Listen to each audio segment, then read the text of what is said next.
ته خو چې چکر ورپسې ګرځې ښکارونو لځې خو ډېره د افسوس خبره ده. زه خو حیرانه په دې یم چې د قریشو او د هاشم په اولاد کې هغه ګرمینه چې د ختمه شو حالت لیدلی وې نو وایي ته به هم چې دی د خفګان د وجې کېدی چې وایي مړ وې دلته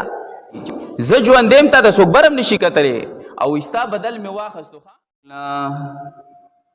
الحمد لله نحمده ونستعينه ونستغفره ونؤمن به ونتوكل عليه ونعوذ بالله من شرور أنفسنا ومن سيئات أعمالنا من يهده الله فلا مضل له ومن يضلله فلا هادي له ونشهد أن لا إله إلا الله وحده لا شريك له ونشهد أن سيدنا وسندنا ونبينا وشفيعنا وحبيبنا وحبيب ربنا ومولانا محمدا عبده ورسوله صلى الله تعالى عليه وعلى آله وأصحابه وبارك وسلم تسليما كثيرا كثيرا. أما بعد فأعوذ بالله من الشيطان الرجيم بسم الله الرحمن الرحيم وأنذر عشيرتك الأقربين رب اشرح لي صدري ويسر لي أمري واحلل عقدة من لساني يفقه قولي ربي زدني علما سبحانك لا علم لنا إلا ما علمتنا إنك أنت العليم الحكيم. إن الله وملائكته يصلون على النبي يا أيها الذين آمنوا صلوا عليه وسلموا تسليما. اللهم صل على محمد وعلى آل محمد كما صليت على إبراهيم وعلى آل إبراهيم إنك حميد مجيد.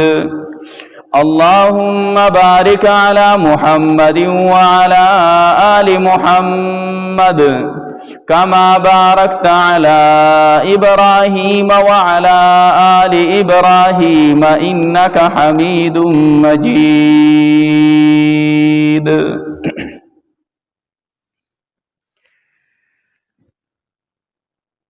زما عزتمند مسلمانانو ورونو ستاسو د وړاندې ما د قرآن مجید یو آیات مبارکه تلاوت کو. دغه آیات مبارکه کې الله جل شانه نبی علیہ السلام ته ابتدائی د دعوت حکم ذکر کړي.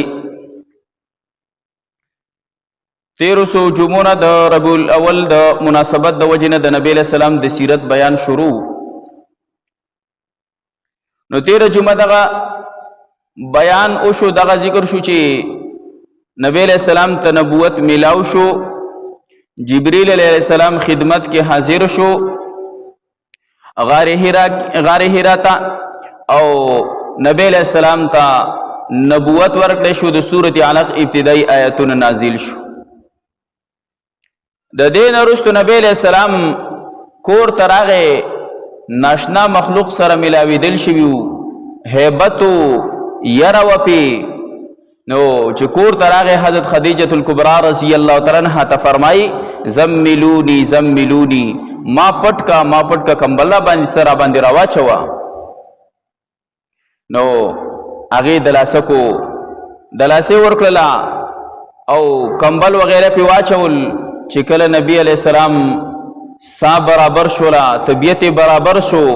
نو حضرت خدیجه الکبرى رضی الله تعالی عنها ته پوښتنه وکړه ولی څه تکلیف درته میلاو شو یرا دا هیبت دا در باندې ولی راغلی دي. نبی علیہ السلام ته د غار حرا ټوله واقع چې د هغه ذکر کړو بیان کړل نو حضرت خدیجه الکبرى رضی الله تعالی عنها ورته فرمایل زما د تر زوی د ورقه ابن نوفل هغه ته به بوزم او تپوس به تیو کو چې دا کیفیت به ورته بیان کې هغه د تورات عالم دی نو چې هغه سوی دی باره کې نو نبی علیہ السلام یې هلته بوتو د ورقه ابن نوفل سره چې کله میلاو شو نو هغه چې کله د نبی علیہ السلام نه تپوسونه وکړل نبی علیہ السلام ورته ټول حالات او کیفیت چې دي هغه بیان کړل ورقه ابن نوفل ورته وفرمایل چې دا خو هغه فرښته ده چې کوم به موسی علیہ السلام ته وحی راوړله مطلب دا دی چې تا ته الله جل شانه نبوت در کړی دی ته چې دی هغه الله جل شانه پیغمبر ګرځولی ته د امت چې دی هغه رهنما چې دی هغه جوړ شوی دا خبرې ورته وکړلې نو بیا ورته ورقه ابن نوفل وی چې افسوس کوم او کاش چې زه هغه زمانه کې ژوندی وی چې ما پتا ایمان راوړی وی او بیا د اهل مکه او د مکې خلکو د خپل د معاشري خلکو د برادرۍ والا د خپلو خپلوانو د چم ګاونډ دوی ته د مکې نه ایستلې په هجرت مجبورولې د دې وطن نه ایستلې او ما ستا مرسته او ملګرتیا کړې وې ما به ستا مرسته او ملګرتیا کړې وې اوس د دې حالاتو نه مخکې د نبی علیہ السلام په مکه مکرمه کې خلکو ډېر عزت کاوه صادق او امینی ورته وي ډېر په قدر او احترام سره ورته قتل نو اوس دا خبره چې ورقه ابن نوفل دا خبره وکړله چې دا حال چې تا د مکې خلک د مکې نه وباسي او ما ستا مرسته او ملګرتیا کړې وي اول ته کې حالات دا دي چې د نبی علیہ السلام ټول خلک ملګري نو هغه حیران شو چې خما به خلک د مکې نه وباسي ویل آو دا کتاب دا چې تورات ورته مخې ته پروتو ویل دی کتاب کې دا ټول حالات چې دي هغه ذکر دی او بیان دي دغه رنګ ستا د معاشري خلک د برادرۍ خلک د خپل خپلوان چم گاونډ دا به تاله تکلیفونه درکوي تا به مجبوره کوي تر دې چې تا به د مکې نه په ایستو باندې مجبوره کړي نو هغه حالت ورته ویل نبی علیہ السلام راغی بیا د پترت زمانه د سمود فس چې د څو میاشتې وحی چې د هغه بنده وه نو بیا دوباره چې د وحی نازله شو نو بعضې روایتو کې راځي د سورت مزمل آیاتونه نازل شو څوک علما ذکر کوي چې د سورت مدثر آیاتونه چې د هغه نازل شو نو دواړو چې د هغه معنا او مطلب یو جوړیږي یا ایها المزمل قم او دلته یا ایها المدثر قم فانذر دواړو کې چې د معنی یو ده ودرېږه پس دادا نه ته نبوت ملاو شو اوس به چې د خاموشي اختیار نه خلکو ته دعوت ورکا نبی علیہ السلام دعوت چې دی هغه شروع کو ابتداء چې کله نبی علیہ السلام دغه حالاتو نه راغی نو د ابوبکر صدیق رضی الله عنه سره ناسته پاسته ملګرتیا ډېره وه نو نبی علیہ السلام حضرت ابوبکر صدیق رضی الله عنه ته واقع بیان کړه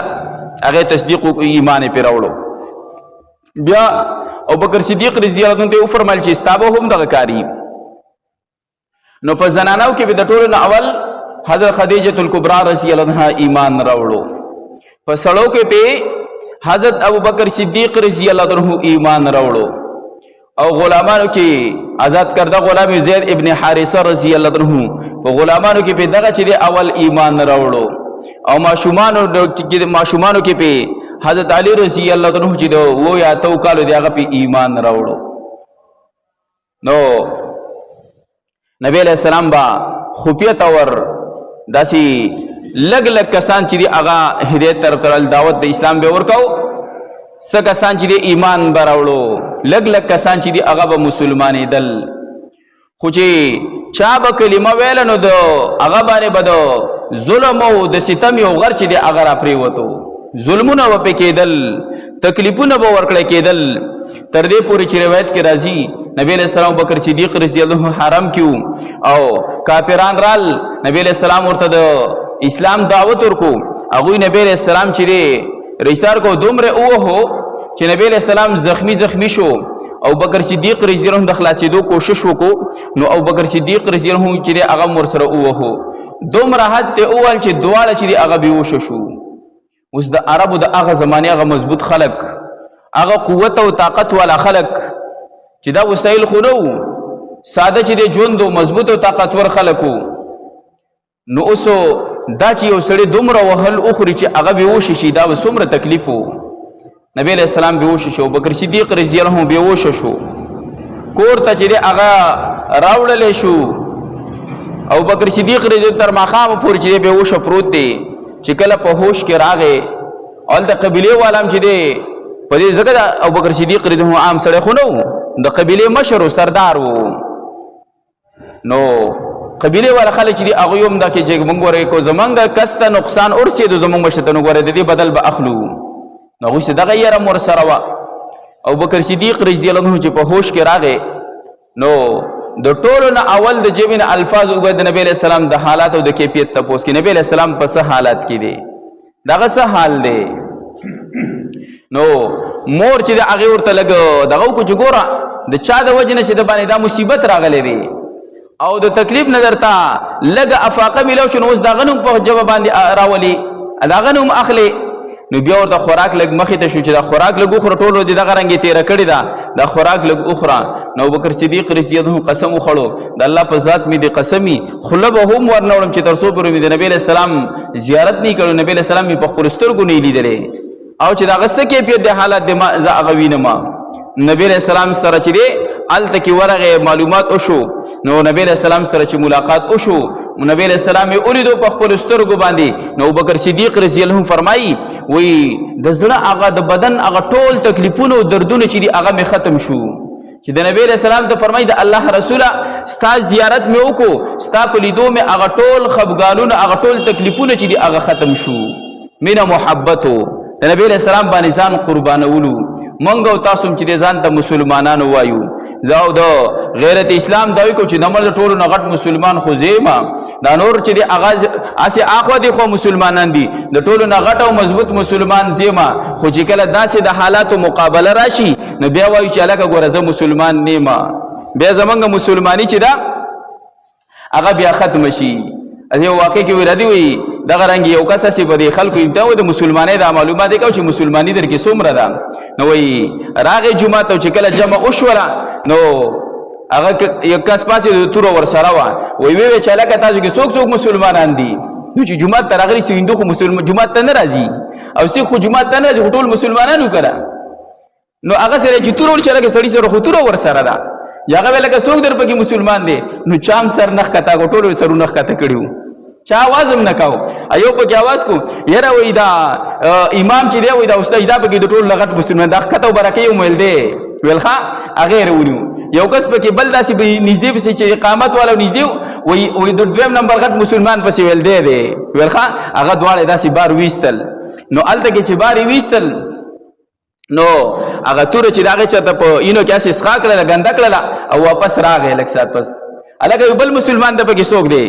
بل داسې مسلمان در پکې شته؟ نو ټولو سرونه ښکته چا هم دا نه وي چې مسلمان پکې زیما. نو بیا چې کله دغه رنګې مقابله راشي نو بیا مسلماني دغه وي چې په جومات کې هم را بیا مسلماني رهي چې زه مسلمان یم. نو دا چې ابوبکر صدیق رضی الله عنه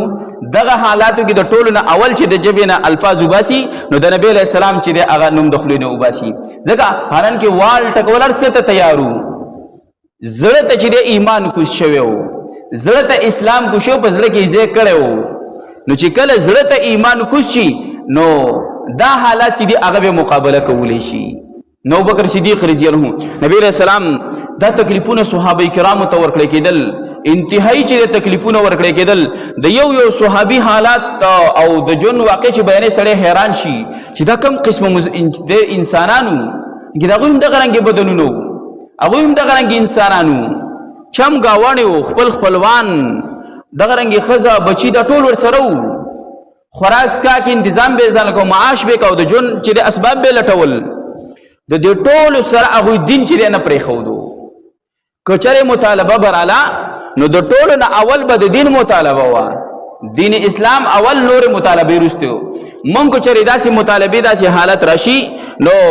نور حالات هغې چم ګون غم خادي هغه مخکې کوو، دین اسلام وروستو کوو. د صحابه کرامو ژوند چې دی هغه داسې و چې الله جل شانو چې قرآن کې ورته دا یو ځای نه څو ځای چې دی رضی الله عنهم ورضوا عنه سرټیفیکټ ورکړی دی، هسې نه دی ورکړی. دا سختې هغوی تېرې کړې وي، دا تکلیفونه هغوی برداشت کړي وو. او نبی علیہ السلام په خپله حالانکې نبی علیہ السلام د طائف واقع چې د مشهور واقع ده چې د غرونو پر اختر غلي دا د طوفان او د زلزل پر اختر غلي دا د باران پر اختر غلي درخواست کوي د الله رسول حکم وکوي اوس به در سره یو ځای شي ختم بشي دا ټول خو نبی اسلام د هر څه چې د دین اسلام د پر برداشت کول د صبر او د تحمل نه کار اخستو د جذباتو نه یو کار نه اخستو چې جذباتي چې دا ختم شي او قران کې الله جل شانو بل ذکر کوي چې کچره ما دي خلقو ته په شر ور کولو نقصان رسولو په تکلیف ور کولو عذاب ور کولو کې جلتی کولې څنګه چې دي د ځان د پر خیر غواړي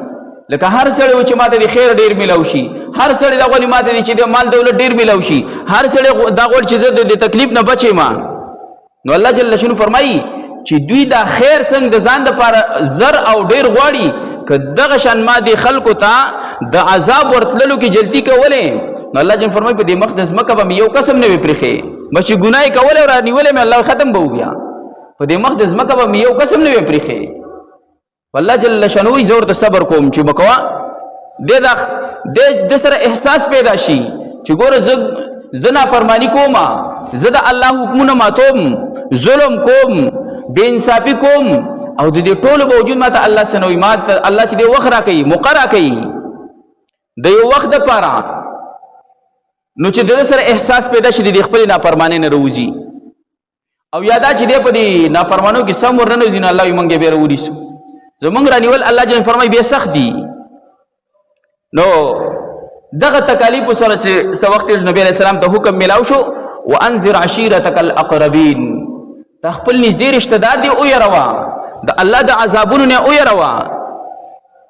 د الله د حکمونو ماتولو نه او يروا د خپل چمګاون قام قبيله خپل خپلوان او يروا چې ورګه د الله حکمونه نه منئ زما د رسالت تصدیق نه کوي نو د آخرت عذاب خو در لده خو ګور دنیا کې هم درته عذاب ملاو شي نو چې کله نبی علیہ السلام ته دا حکم ملاو شو نو د عربو دستور داو چې کله بداسي یو اهم واقع و یا اهم فیصله به کوله نو خاص یو زیب یو مقام ته بوخته او आवाज به کو د قبیلونو مونږ به اوس خلک به ترجمه شو داسي یا به جنگ خطر وا یو لوړ زبانه به اور بل کو داخله خبر شي یا به یو کس تیز आवाज ولا اوخه جوابه به پوښتنه आवाज چې د قبیلونو مناس आवाज به خلک براجم شو نبی به ورته چې کوم پیغام هغه به ټولو تواوراو نو خلک به خبر شو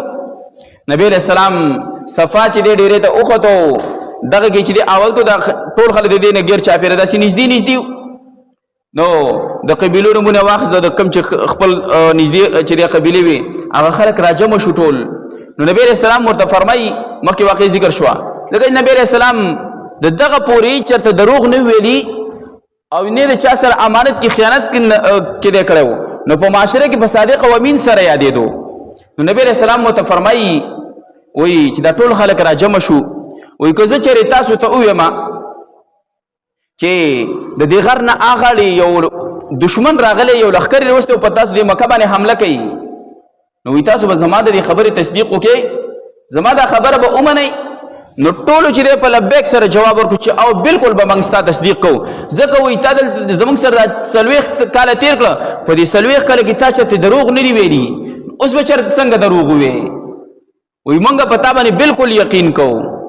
نبی علیہ السلام ته څو ځله دا اقرار واخلو زما د خبرې یقین به دا به ومنئ نو بیا هغوی اقرار وکړو بالکل دا خبره در سره منو موږ د دې تصدیق کوو نو نبی علیہ السلام ورته وفرمایي ښه چې دا خبره زما خبره منئ نو بیا راسه دا خبره اومنئ چې الله جل شانه زه تاسو ته پیغمبر را لېږلی ما ته نبوت را کړی دی ما ته چې رسالت را کړی زه د الله یو رسول یم د الله یو نبی تاسو ته راغلی یم د الله حکم د الله پیغام تاسو ته رسوم ما ته د جبرئیل السلام په واسطې سره د الله نه حکم ملاو شوی دی وحی نازله شوی ده نو د ټولو نه اول ابو لهب چې د نبی علیہ السلام خپل سکت رو د چې دی کاڼې راوستو په نبی علیہ السلام باندې ګزار کوي تبا لک حالانکه تا موږ د دې لپاره راجمع کولو د دې لپاره دی راجمع کولو نبی علیہ السلام به هم د صبر او د تحمل نه کار واخصو سی ورته ونه وي چې اوس دی خبره چې کوله چې منما اوس انکار کې نو ابو لهب دغه چې دی خیره نبی علیہ السلام ته وکړلې رد ودی وې او په کانی په گزار وکړو نبی علیہ السلام ورته سو اون فرمایل والله جل شانو دار شي مولا نه دغه جواب چې دی ورکو سورۃ لهب چې د هغه نازل شو. نو الله جل شانه فرمایل تبت یدا ابي لهب وتب، هلاک دي شي د ابو لهب دواړه لاسونه چې د کان راخستو په نبی له سلامي گزار کاو، د هلاک شو د لاسونه دي هلاک شي، د هلاکې دو قابل لاسونه دي چې په نبی له سلام په شان هسته باندې گزار کوي. اوسو نبی له سلام دا ټول برداشت کول د څه د پاره د الله جل شانه د دین د پاره. او قران کې الله جل شانه نبی له سلام ته فرمایي ما د خلکو د معاشري د خلکو د پرستا د زړه نرم کو، دا خلک تعالی تکلیفونه درګو ته صبر کې برداشت کې، کچره ته ما سخت خوې پیدا کړې وي او تند خوې وي ستاده زړه چې سخت وي او سخت مزاج وي، نو دا ټول خلک بستانه خواري شوی وو، دا خلک بتلی استاد خوانه. خو نبی علیہ السلام نرم مزاجا، نرم خویا او رحم دلا، د خپل سره او د پردیوشان د مسلمانانو سره سګي چې د غیر مسلمو کافرانو سره چې د هغه رحم او مهرباني وا. نو د دې وجنه کومنګا د اسلام تاریخ وګورو نو ابتدا کې ډیر خلک چې د نبی اسلام د اخلاق د وجنه اسلام ته راغلي دي، ډیر ځل داسې شوی نبی اسلام یو سردارانو ته چې د دعوت د اسلام ورکړه نه دی قبول کړي، خو چې کله پرې خو دې شوی هغه اخلاق دې کتلی به ایمان قبول کړي، ایمان طرف ته راغلي دی بیا. نو دین اسلام د پاره نبی علیہ السلام ته سخت نه سخت تکلیفونه ورکړي شو، او به چې کم چا ابتدایي اسلام قبول کړو نو عام خلکو ته د معاشري خلکو ته تکلیف ورکړي کېدو، خو خاص کر هغه صحابه کرام هغه خلک چې کم غلامانو او اسلام ابتداء قبول کړو هغه ته ډیر زیات تکلیفونه ورکړي شو. لکه باغ کې صہیب رومی رضی الله تعالی عنہ او عمار ابن یاسر رضی الله تعالی عنہ او خباب رضی الله تعالی عنہ دا صحابه کرام دی ابتداء اسلام قبول کړو په اولنو مسلمانانو کې او د کافرانو د ترنه په دی باندې ظلم چې انتها کېدله. دومره پورې روایتو کې راځي چې مخکې خبر دغه مضبوط او تکړه خلک دی په دې وهلو ټکول باندې ستړي شو، دومره وهل به چې دی بستړي شو پرې وخودل او به تجربه چې کله به پرې خودم دا به مرته وي د دې د وجنه منی پرې خېګنه چې رحم می در باندې راغی چې ستاسو تکلیف ته مې وکتل، ستاسو سختی ته مې وکتل، ستاسو جړاګانو ته مې وکتل او رحم می در باندې راغی پرې مې خودي وي دې د وجنه منی پرې خې وي زستړ شو نور د طاقت نشته وي ځکه مې پرې خودلې په هغه ګرمو شګو باندې په ګرمو شګو به چې سم لول کانی به ورته پسینه کې خودل په کوسو کې به راخل په هغه ګرمو شګو به راخل د دین اسلام د فارا. او نبی علیہ السلام به خوشاله دوه بدی چې کله مؤمن بنده به یو کافر به مسلمان شو په دې باندې به نبی علیہ السلام ته ډیره زیاته خوشحالي مینوي دله، تکلیفونو سره به بیا به چې د خوشاله وو. لکه روایت کې راځي چې یو نبی علیہ السلام حرم کې ابو جهل راغی او نبی علیہ السلام ته ډیره زیات سپور استغي ویلي، ډیره زیات سپور استغي وته ویل نبی علیہ السلام ته تر دې پورې چې خاندان ته ملکنزل وکړل، د خاندان پورې کنزل چې ورته وکړل نو عبد الله ابن جدعان رضی الله عنه د دې وینځو هغه دغه ټیم کې ولاړ او د ټول حالات یې وکتل. په دې کې امیر حمزه رضی الله ایمان اعلان نه درولې، حمزه رضی الله عنه ایمان لا نه درولې، ښکار لا چرته دل د ښکار نه را روانو نستړیو او بدن یې خولې خولې هغه کم کمان او هغه تیر چې ورته غشي هغه ور سره نو دغه وینځ ورته وی چې ته خو دې چکرو پسې ګرځي ښکارونو لذي، خو ډېره د افسوس خبره ده، ډېره د افسوس خبره ده. وی ولې څه چل شوی دی؟ وی زه خو حیران په دې یم چې د قریشو او د هاشم په اولاد کې هغه ګرمینه چې د ختمه شو اینه سپینه شوی داسې اینه سپینه شوی کولی داغوی هغه قوت، داغوی طاقت، داغوی هغه روب او دبدبه چرته لاړ، داغوی هغه د معاشره کې چې کم یو عزت او هغه عزت وي داغوی ولې لاړې، هغوی ولې وي دومره بزدل شو. نو ډیر زیات هغه غیرت چې هغه ورل ورکو او ډیر زیات چې هغه غیرت ورته چې د کې غیرت پیدا شي. نو اخر کوئی خبر راته وکړه څه چل شوی زمون خاندان ته دومره دی چې د خبرې کې وی زه ورته خبرې نه کوم، ستاسو په دې حالات باندې افسوس کوم چې ولې تاسو دومره بزدل شوي. وی چل څه شوی؟ وی لږ ساعت مخکې کته راغلی او تا د خپل وراره هغه حالت لیدلی وی نو وی تب هم چې دی د خفګان د وجې کېدی چې وی مړ وی دلته چې هغه ستا دی وراره ته دی ابو جهل ستا وراره ته چې دی څومره سپور استغي ویلې هغه ته وی کنزل وکړه خاندان ته ورله کنزل وکړه او وی د ټولو د هغې د پاسه دا چې یو د څاروي یو جامې راواخېسته او ګزارې وله په سر باندې سر یې موله زخمي کوی. نو امیر حمزه رضی الله عنه فرمایي ښه وی زه به ژوندی یم او زما په وراره ته به څوک داسې کنزل کوي د هغه به دومره سپور استغي کېږي. نو د هغه ځای لاړې حرم ته ورغی نو دی هم په حرم کې دغه ټیم کې ناست و دغه ټیم کې په حرم کې ناست و او ولې ورته چې څنګه ورغی نو په خبیث الفاظ سره دا په عربو کې ګوره ډېر زیات چې دی هغوی په دې باندې غوسه کېږي وایي خبیثه زه به ژوندی یم ته به زما وراره ته داسې سپور استغي وې زما په وراره باندې به ګزار کوې زه به ژوندی یم. نو د هغه ته او د هغه خاندان ته کنزل ورته ښه وکړل لکه د یو خاندان خلک هغه ته یې کنزل وکړه او بیا چې د هغه کمان چې کوم هغه اوچت کو به سر یې ولې ګزار ورکو سر یې ولې زخمي کو. نو راغی سیده د نبی علیہ السلام کور ته او نبی علیہ السلام ته فرمایي نبی علیہ السلام ته وایي چې وراره خفه نه شي زه ژوندی یم تا ته څوک بر هم نشي کتلی او ستا بدل مې واخیستو ښه چې څنګه کنزل یې درته کړي هغه شان کنزل مې ورته وکړه څنګه یې زخمي کړی هغه شان مې ورله سر زخمي کو ستا بدل مې ورته او تا ته څوک بر هم نشي کتلی. نبی علیہ السلام ورته څه فرمایي اوس نبی علیہ السلام ورته دا مېرې شو چې کاکا دا خو د ډېر غټ کار وکړو زما بدل دې واخیستو ما خو داسې نه شو ویلی. نبی علیہ السلام ورته دا نه فرمایي وایي کاکا زه په دې نه خوشحالېږم چې تا زما بدل واخیستو زه په دې نه خوشحالېږم چې هغه ما ته کنزل کړي تا ورته کنزل وکړه زه په دې نه خوشحالېږم چې هغه زما سر زخمي کړی تا د هغه سر زخمي کو. نو وایي په څه باندې ته خوشحالېږي وایي کاکا زه په دې خوشحالېږم چې دا کوم دین مې راوړی ته دغه قبول کړي وایي ښه ته په دې باندې خوشحالېږي ویل او نو ویل زه کلمه راته وایي په هغه ټیم باندې کلمه ویلو ایمان راوړو مسلمان شو او چې کله ایمان راوړو نو بیا یې په ښکاره باندې اعلان وکړو ویل په ښکاره اعلان وکړو او راغی ابوجهل ته یې ویې اوس مې ایمان راوړ اوسه پورې خو مې پې ایمان نه راوړی دغه چې دی هغه مرسته مې کوله اوس مې پې ایمان راوړل اوس مې لاس آزاد ویل چې دی هغه بره ونه ګورئ. د دې سره الله جل شانه دین اسلام ورو چې دی پیلاو عمر رضی الله الله تعالی دین اسلام چې دی هغه نصیب کو. نو الله جل شانه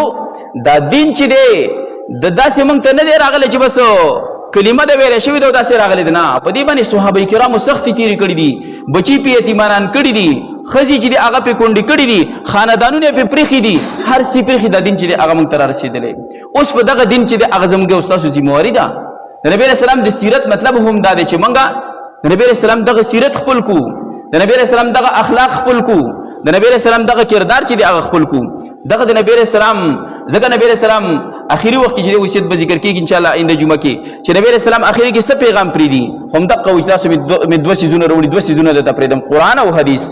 دا ونیسئ نو دنیا او آخرت کې به کامیاب یې. مسلمان څو کلونو مخکې چې دین اسلام او قرآن او حدیث یې نیولو په دنیا یې بادشاهي کوله خو اوس مسلمان خپل ځان چې دی هغه پرېښی دی دین اسلامي پرېښی دی برای نام مسلمان دی نو د دې د وجې نه مسلمان چې دی زوال طرف ته روان دی. نو که موږ او تاسو دین اسلام چې دی خپل کوو د نبی علیه السلام سنت طریقې د خپل ژوند چې دی دستور وګرځو دا به زموږ دپاره د دنیا او د آخرت چې دی د خیر سببي او که نه من چاهې زندگی تیرو نو د دنیا ژوند به تیر شي خو د آخرت ژوند چې دی هغه به د